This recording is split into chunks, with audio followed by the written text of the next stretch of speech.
Hi folks. I've been thinking about that situation. Yeah, about September 2021. The stand-in and believing that Kylie Bevan was supposed to be my wife and walking out in faith for that.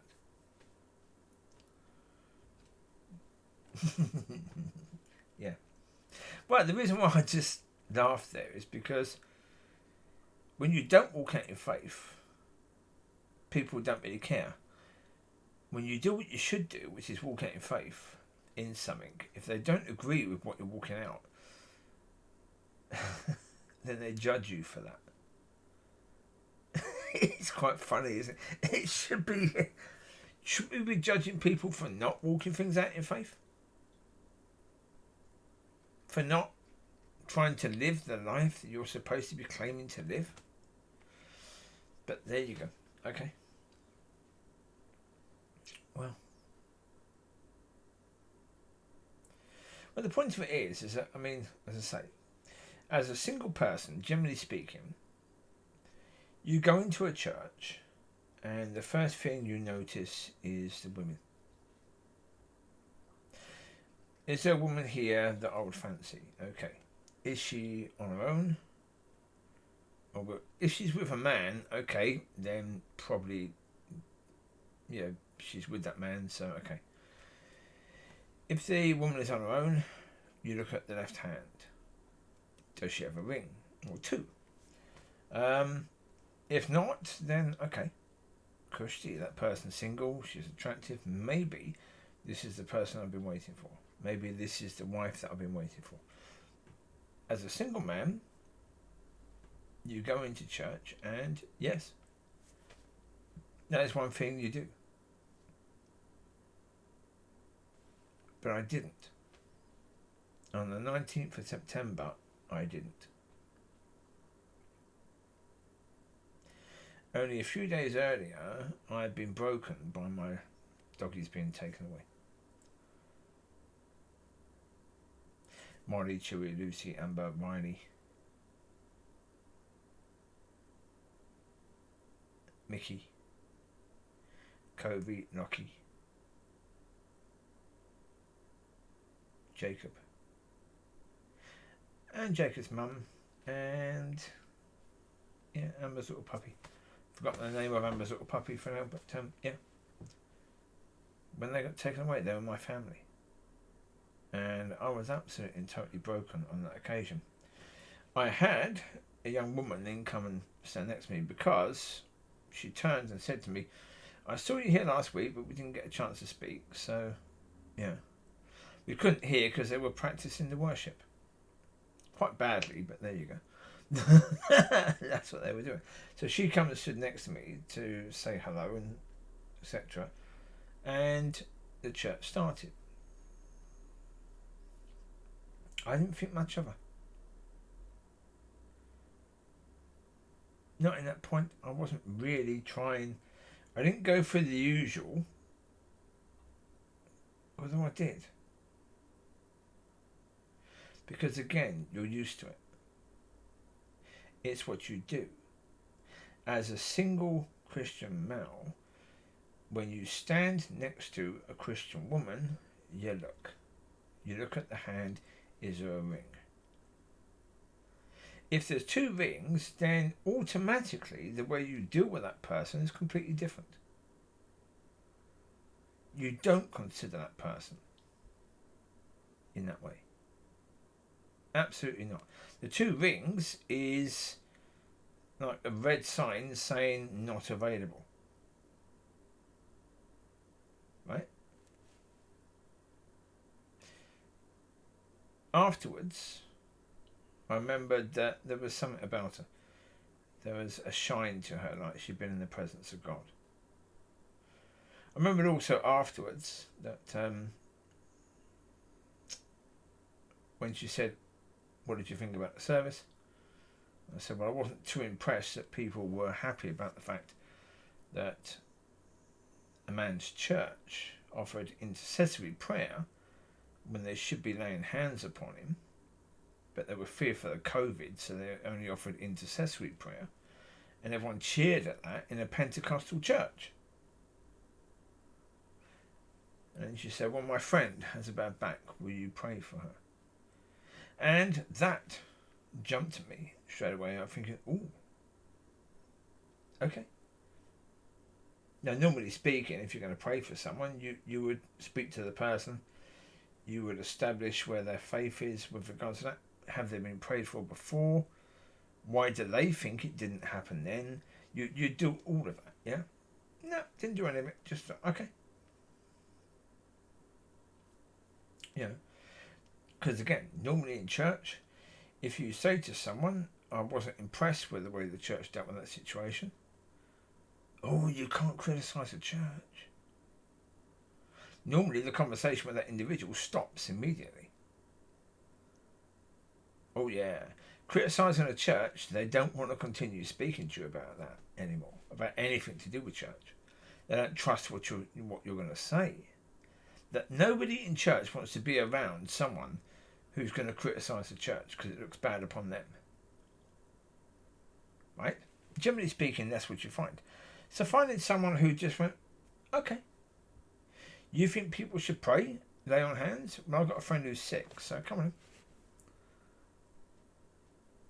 Yeah, I thought, okay, that's interesting. Right? Because I wasn't thinking about it on the day. But I still had the book, where in the book it had the written down stuff about wife that I'd written about 10 or 11 years earlier.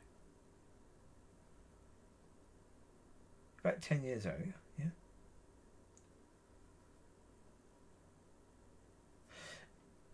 And as I say, not only then, I've been speaking to God about wife throughout all that time. And certainly leading up to that time, I had this thing where I'd walk down to Tesco's and have to walk through a car park to get to the road that leads to Tesco's. Whenever I walk through the car park, I joke with God about, is my wife's car in this car park? I'd be speaking to God about that. So, constantly I was speaking to God about that situation. It was something that, well, as you get older, you want that sorted, I suppose, to a certain degree. So therefore, yes, I was speaking to God about it, leading up to that point. And more leading up to that point. When I say I'd written about that when Rob had said to me, you know, speak to God about a wife and write down what God tells you.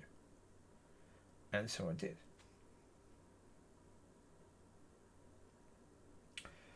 But that's the point. God therefore knew that that was a situation that I could and would stand on. Especially when he provides a woman that is pretty much what I've written down all those years earlier.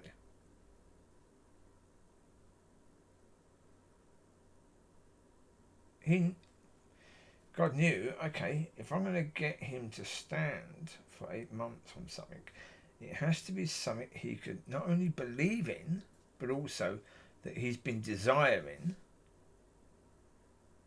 for all these years, that he's been talking to me about this person for all these years. So therefore, he's not standing for a wife. He's standing for a relationship, one that he wouldn't believe is possible at the beginning of the time, that 8 months. But because he's banned from churches, the only person he can go to is God. Right? So therefore, while learning to stand in a very difficult situation,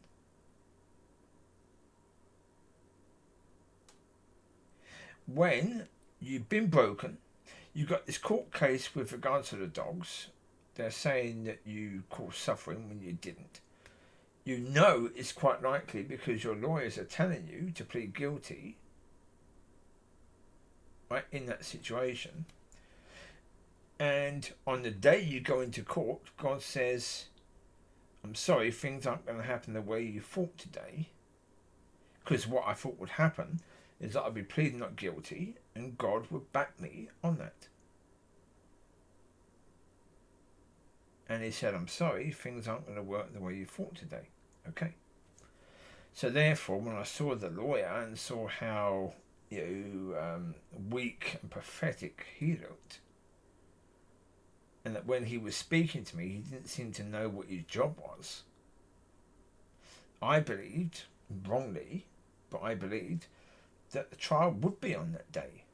I didn't see why it wouldn't. It wouldn't be that complicated, would it? It's a simple point where presenting of evidence. The SSPCA were there on the day that I went in to plea. So that's another reason why I believe the trial would be that day. God wanted me to believe that.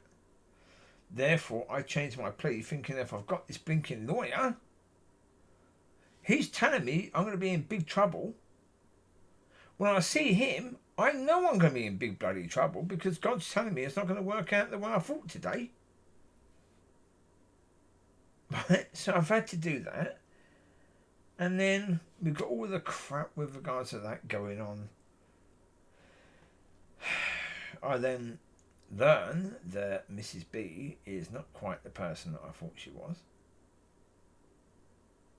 I learned that she is very churchy. She is very much a good little Christian.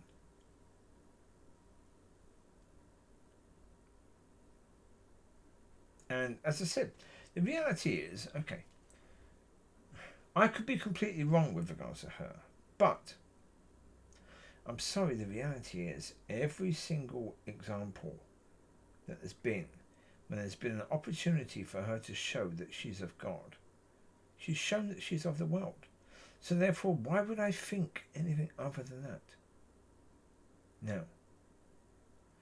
Why would I think she's anything other than everything she's shown me?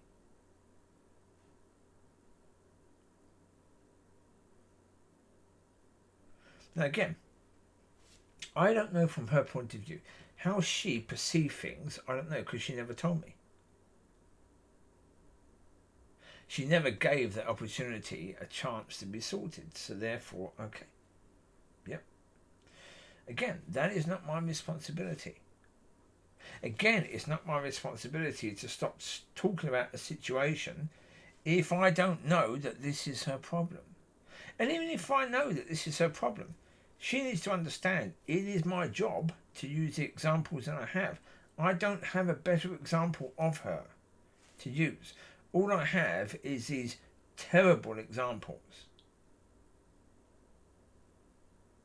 Her banning me on Facebook. Her asking the pastor to ban me from services that she goes to. That's all. That's all I have. I have nothing more. I have her acting according to the world, not God. That's all. On the day I first met her, I have her absolutely reacting according to God. That's why, as I say, the next time she came and sat in front of me was in October, around about October the 25th sort of time. And what I noticed was there was a woman sitting in front of me who looked... There was no brightness at all. There was no light. There was no joy. There was no... It just looked ashen. She looked ashen. I didn't recognise her. It was only through talking for a second with her that I realised, oh, that's her. Because after a few seconds she said, I come and sat next to you a few weeks ago. I don't know what she saw in my face as soon as she said that. But I know that my heart sank at that moment. Thinking, oh my God, this is the woman that I thought would be my wife? There was no light in her at all at this point. This looks like a completely different woman. Because it did. She looked completely different. Now again, as I said, I've said in the past, it's likely that God wanted her to appear as she was and to be how she was at that time in order to impress me, for me to then, initially be thinking, obviously, after being told for all those years and years and years and years and years that you are worthless, that no one's ever going to want you, initially I was thinking there's no way, shape or form she's going to want me. I'm not worthy of her. That was my initial thoughts.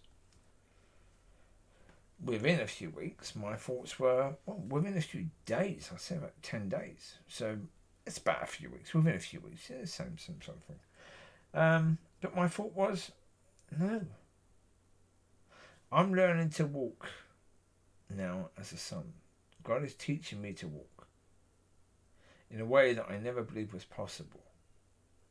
In a way that I don't know if anyone else is actually there at the moment. So it's not me that's unworthy, it's her. Especially because at that point in time, I'd already started seeing, as I say, on that point, I started to see that she's not the same person that I thought she was. But again, I'm not saying she isn't. She could be a far better person. Because again, it's quite possible God wanted me to see her doing things according to the world in order for a purpose to be there. Don't know. You never know what the purpose is until you see the bigger picture. That's the point. And so she may be a phenomenal human being. She may be someone who is going to be an amazing woman of God in the future. She may be. Do I think so? No. Because the evidence that I've seen would suggest she's already condemned. She's already condemned herself. And she won't do anything about it, because to do something about it means she needs to go to God about a situation that she's terrified to go to God about. But when you think about it, there's a possibility, quite a strong possibility, that in one of the areas I was right. Not necessarily right about the fact that she was supposed to be my wife, even though that's possible. So I couldn't care less about that right now, but that's possible. It's within the possibility, because people do marry the wrong people all the time, so therefore, is that possible? Yes. So that's possible, but there is another possibility. As I said, that God wanted to use her to get me to stand. But again, if God helps her to understand that that is the case, she was not supposed to be my wife, but he wanted to use her to help me to believe that so that I would stand. And then she blocks me from Facebook and gets me banned from the church when it's God that wanted that to happen. Yeah, she does. She doesn't want to hear that, right? She doesn't want to hear any of that. What she wants to hear is that she married the right person. She knows if she goes to God, there's a possibility she won't hear that. She knows, absolutely and totally, people marry the wrong people all the time. She knows that. She is fully aware of that. She won't necessarily admit it, but She's not stupid, so she's fully aware. Therefore, she must be aware that she might be one of those. She might be. But upon hearing from God that that's the case, or that God wanted me to believe that that was the case, yeah, it means that she's reacted in a way that is incredibly bad.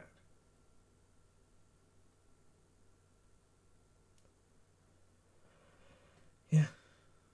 Well, there you go. It is what it is. And again, who she is as a person, I don't know. Yeah, it's quite likely that God has wanted me to see things in her that is either terrible for a reason, or, you know, on the 19th of September 2021, that was beautiful for a reason. Maybe both are true. So maybe she's not a good little Christian. Maybe she's not churchy. Maybe she is someone who can be a wonderful child of God in the future. Maybe. Well, time will tell. But the reality is, it will have nothing to do with me. I can't help her. She made that determination. But I wish her well. So you take care. God bless. I'll speak to you soon. Bye-bye.